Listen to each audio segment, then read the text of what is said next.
Finally આપણે મેળામાં પહોંચી ગયા ને તો મેળામાં આવી ગયા. તો મેળાનો ગેટ આવી ગયો મેન. જો ચકડોળું બધી એકે ચાલુ છે. આ બંધ પડીએ હોમે જો બંધ પડીએ અને આ બાજુ પાછળ જો બંધ પડીએ છે. અને આપણા કૃષ્ણ ભગવાનનું મંદિર છે. બધા ફોટો ખેંચે જો બધા ફોટો ખેંચે.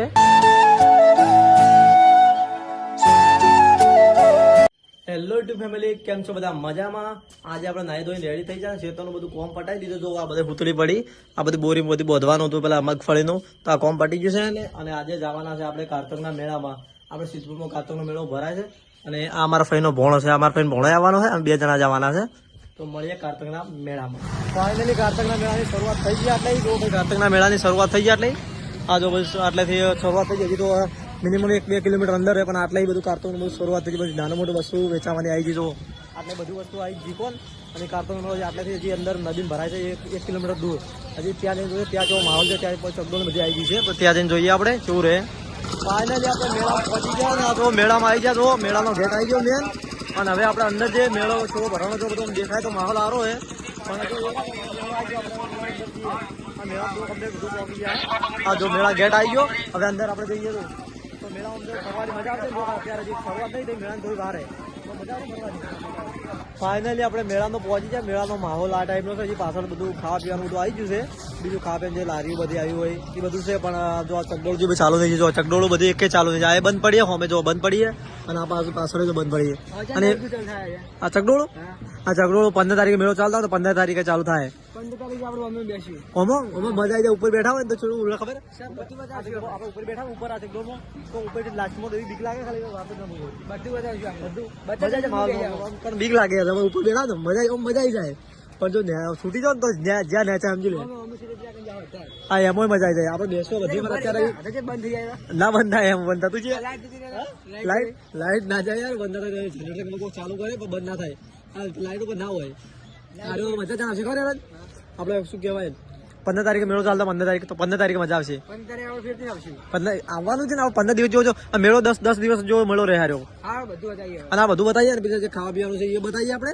અને આપણે અંદર જઈએ. અંદર થોડું પસંદ કાઢીએ. આપણે બધું ચાલુ બધું જોતાઈએ આગળ.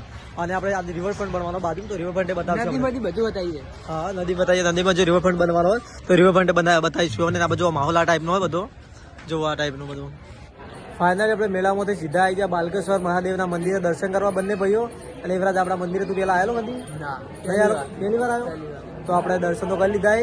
અને હવે આપણે પેલા જવાનું રિવરફ્રન્ટ બને. ખબર ને આ રિવરફ્રન્ટ નદી બને એ રિવરફ્રન્ટ જોવા જવાનું છે. એ રિવરફ્રન્ટ 15 કરોડના ખર્ચે બને. સરકાર તરફથી બનાવવામાં આવે છે. મોટો રિવરફ્રન્ટ 15 કરોડના ખર્ચે બને છે. તો મિનિમમ 2 થી 3 વર્ષ લાગી જશે. અને આ મહાદેવનું મંદિર જો મહાદેવનું આ જો મહાદેવનું મંદિર આવું કંઈક દેખાય છે. અંદર મોટું મંદિર છે. દર્શન કરીને આટલા બંને ભાઈઓ બેઠા. અને આ એ અમારો ભાઈ પોણો છે. અને એ રાજ અત્યારે પેલો લીમડો કેટલો મોટો છે. કેટલા વર્ષ જૂનો જો આ લીમડો કેટલા વર્ષ જૂનો હોય. આ લીમડો બહુ વર્ષ જૂનો લાગે હો. કેટલો મોટો હોય.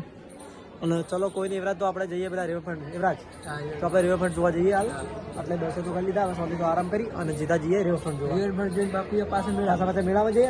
અને મેળામાંથી સીધા ઘરે આપણે આવી ગયા. જે રિવરફ્રન્ટ બનવાનો ત્યાં આવી ગયા છે. અને રિવરફ્રન્ટ કઈ જગ્યાએ બને તે મને બતાવું. અમે પેલા મેળાથી તો છેટા આવી ગયા કારણ કે એ સાઈડ અવાજ બહુ આવતો બહારનો એટલે દૂર આવી ગયા. તમને બતાવું રિવરફ્રન્ટ જેટલે બને. જો પાછળના ભાગમાં રિવરફ્રન્ટ બને ત્યાં બધા ટ્રકો બધી ચાલુ ને ત્યાં રિવરફ્રન્ટ બને છે. બધું કામકાજ ચાલુ હોય. જો સામે આ બધું રિવરફ્રન્ટ જે બનવાનો હતો તે બને છે તે ત્યાં બને. અને જો પબ્લિક બધી જ્યાં ફૂલ તેરાવા આવે ને ફૂલ તેરા કોઈ મરી ગયું આપણે ઓફ થઈ ગયું નહીં. ફૂલ તેરાવા આવતા ફૂલ તેરા નહીં આવતા.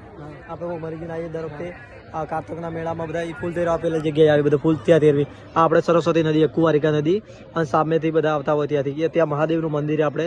અને જે પારસ પાપડી કહેવાય પારસ પાપડી જે પારસ પાપડી એ ત્યાં કહે છે. ત્યાં પારસ પાપડી એ જગ્યા પારસ પાપડી કહેવાય. પારસ પાપડી જગ્યા કઈ ને આપણે જઈએ મોડા કારણ કે આપણે જગ્યા મસ્ત હોય. પણ એ અવાજ બહુ થાય એટલે શૂટિંગમાં યાર ગીત મૂકવું પડશે કારણ કે બોલી તો કહેવું નહીં કારણ કે અવાજ બહુ થતો હોય. એટલે તે બોલી તો નહીં એટલે આપણે ડાયરેક્ટ પેલું ગીત મૂકવું પડશે. અને જો મેળો ત્યાં ભરાય જો સામે જેવું દેખાય. હમણાં જ્યાં મેળામાં આપણે ફરીથી મેળામાં આપણે ઓટો મારતા જઈએ. એવા શું કેવું મેળામાં આપણે ઓટો મારતા જઈએ મોડા. અને ત્યાં આપણે ત્યાં પણ જોઈએ કેવું માહોલ છે.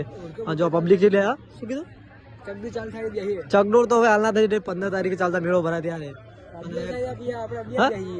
બિલકુલ બેવા દે યાર. અભ્યાસ ચાલુ કરે તો એકલા તો બેહી રહ્યા યાર. ચલો કોઈ નહીં આપણે જઈએ હવે મેળામાં માહોલ જેવો હોય તો એ અંદર જઈને અને પછી જઈએ સીધા ઘર જવું. હવે તડકો બહુ લાગે ગરમી બહુ હોય.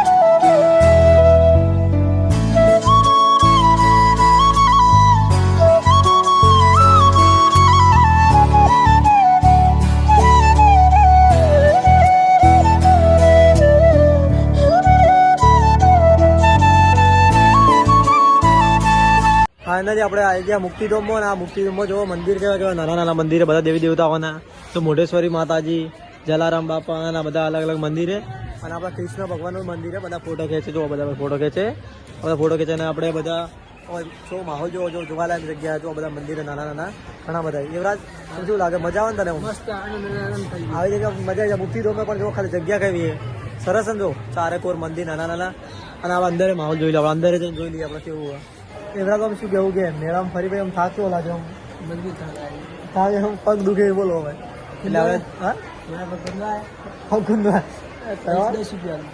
મોટો યાર પગ તારા કુંદવા પડે મારા કેટલા જોઈએ એટલા પૈસા લો પગ કુંદવા પણ તાર પૈસા ના મગો યાર મગાતા છે ચાલો કોઈ થાક લાગે એટલે કોઈ આરામ કરવા બેઠા મુક્તિધામમાં અને જો આ બધું કેવું દેખાય એસી નહીં તો શું હોય એસી એટલે એસી નહીં સ્પીકર તૂટેલો મિની એસી તમારે આવે છે એવું એમ ઓલ ઇન્ડિયા મળી ગમે તે ક્યાં મળી જાય ઠંડકારી આવતી છે તો મજા આવી જાય તો પછી એસી મારે આવે એસી આપણે લાવવું પડશે લગાવવું છે આપણા ઘરમાં ચાર પાંચ એટલે બધું કરો એક ઘણું મિની એસી પર ઠંડી ચાલશે થોડી ઘણી લગાવવું પડે શીતળ બનાવવું 4 પોટ લગાવવા પડે શીતળમાં આપણે કોમ કરતા હોય 4 વાર હોય 4 વાર તો એસી તો ઘરમાં એસી ઘરવાળા હોય આપણે તો ઓલ ઇન્ડિયા બધે ભૂલ થઈ જાય કશો વધુ નહીં આપણે મળીએ એસી મંગાવીએ આવું સ્પીકર તૂટી ગયેલું સ્પીકર બંધ એસી નહીં ચાલો કોઈ નહીં મળીએ હવે ઘરે જઈએ હવે નીકળવું પછી ઘેર અને શાંતિથી ઘેર જઈને આરામ કરીએ પગ દુખી જબ્બર શું કહેવાય રાજ આરામ કરીએ અને હવે આવીએ હવે 15 તારીખે મેળો ચાલુ થવાનો પૂનમનો તો પૂનમના આવીએ પૂનમનો માહોલ હશે એક નંબર હશે કારણ કે 15 તારીખે પૂનમ લગભગ તો પૂનમનો માહોલ હશે ને એવું તો કદી નહીં બધું એટલી ભીડ બહુ ભીડ હોય શું પાછા આપશું તો ખરી મેળા ફરવા પણ બ્લોગ બનાવવો બહુ એટલી ભીડ હોય ને કે તમે બોલી જ ના હો તો બ્લોગ બનાવી દે ઘરે જઈને નીકળી કરશું અરે તો જોઈએ હવે કેવું રહે તો ચલો કોઈ નહીં હવે ઘરે જઈને મળીએ હવે ઘરે નીકળીએ ફાઇનલી આપણે આવી જશે ઘરે અને જો આ મારા ભણો 2 જણા ઘરે આવી જશે અને તરત જ કોમ આવી ગયું પોણી વાળવાનું તો આપણે પોણી વાળી દઈએ તો બોર ચાલુ કરી દીધો છે અને બધું ખેતરમાં કરવાનું પોણી બીજા ખેતરમાં તો બતાવું પોણી ચાલુ તો હાલ પેલું અમારે વળામ કરવું પડે પોણી કારણ કે હવા લઈને પછી પોણી ડાયરેક્ટ ખેતરમાં ચાલુ કરવાનું છે તો આપણે હવે ફાઇનલી બધું પોણી કરી દઈએ ખેતરમાં અને મળીએ બીજા બ્લોગમાં ત્યાં સુધી બાય બાય.